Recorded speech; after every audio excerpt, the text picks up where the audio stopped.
Hello mga kaibigan, mga kapatid. Kumusta na kayo dyan? Andito na naman tayo sa kusina. Magluluto tayo ngayon ng sweet peas with minced fish. So, hinugasan ko na po to guys. Ngayon, ito na marinate ko na ng light soy sauce, sesame oil, white pepper, some oil, then I put a bit oatmeal, then white pepper. I did not put salt kasi baka yung soy sauce maalat na. Kasi nagkakaedad na tayo ngayon, kaya iwas-iwas tayo ngayon sa maalat. Okay, ngayon mag-uumpisa tayo. Ang gagawin natin ay hiwain natin ito para mailagay natin yung minced fish.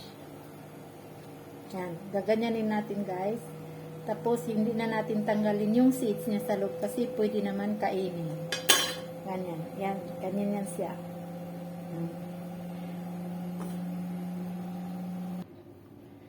Yung ibang seeds guys, tinanggal ko, minix ko dito para may kulay naman.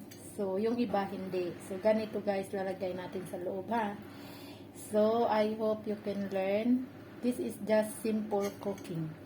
So, yung mga nahihirapan dyan magluto para sa amo, pwede rin kayo manood sa video ko para meron kayong idea kung anong gagawin nyo.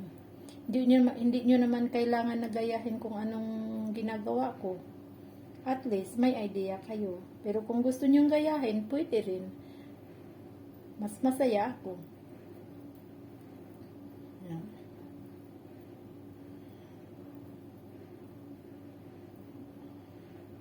Pwede rin kayo mag-comment, mag-like, mag-subscribe.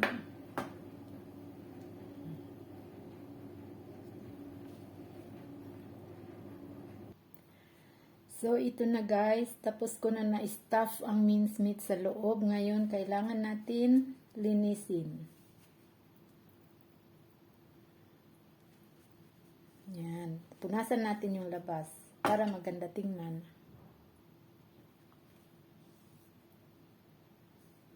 Kasi nagdikit yung ibang meat niya sa sa balat.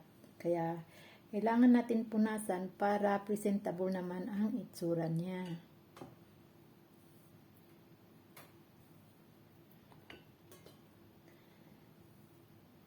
So, sana guys, nagustuhan nyo ang aking ginawa ngayon. Ang tawag dito ay, i-steam ko ito mamaya. Ang tawag dito ay steam sweet peas with minced fish. So, pwede natin gawaan ng sauce. Ang gagawin kong sauce dito ay crystal sauce lang siya. Ano gumawa ng crystal sauce? Maglagay lang tayo ng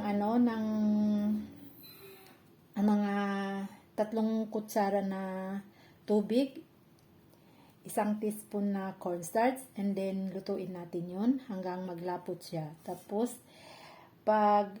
tapos na to in-steam, ibubuhos natin dito yung sauce. White sauce lang guys, kasi green ang kulay nito, hindi siya pwede lagyan ng dark sauce para makita yung green color niya. So, i-steam lang natin ito ng 10 minutes. Kasi maliit lang naman siya at saka manipis lang ang meat sa loob. So, now it's done.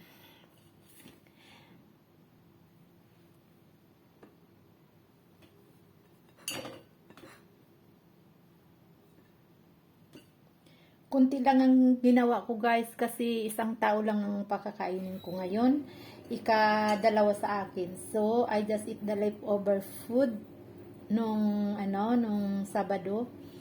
Kasi para hindi masayang at para bukas wala ng leftover sa fridge namin. So, sayang naman pag hindi kainin guys. Masama ang magtapon ng pagkain. Kaya blessing pa rin tayo kasi kahit leftover, mayroon tayong makakain. Kaya huwag mahiya kumain ng leftover. Kasi pagkain din po yan at bigay din ni Lord. Kaya yan. So, this is my sweet pias with minced meat, minced fish. Yan. Iko-close up ko sa inyo ha. Yan. Saglit lang.